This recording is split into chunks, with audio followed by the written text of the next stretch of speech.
Good morning. I'm out here having my morning coffee and reading this new book I got, which I highly recommend for anyone in music school going through a performance degree.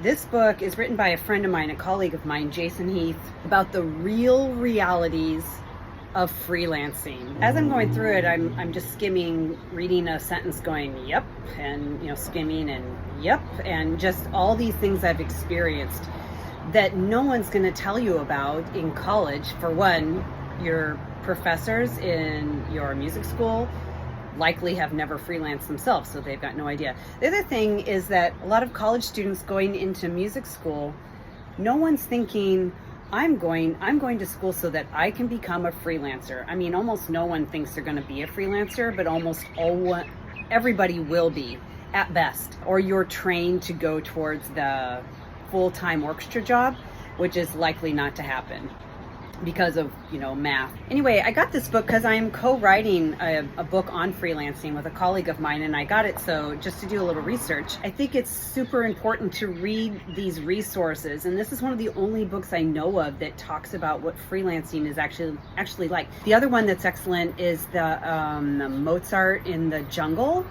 by Blair Tyndall.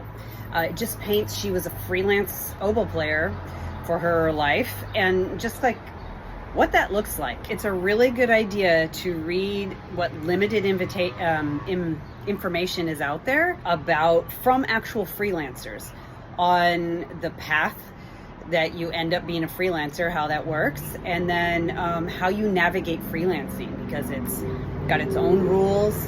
Everything's unwritten rules. No one's going to teach you how to freelance in music school. Almost no one. And I guess what I'm trying to get at also is that through this book and I talk a lot in my YouTube channel about what freelancing is really like, what the actual realities are.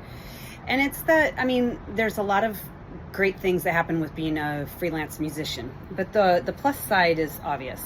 But there's a lot of very real negatives or a big downside that is never discussed. I think it's really, really important to educate yourself as a music performance major in what the realities of freelancing looks like, because that's where you're likely going to land.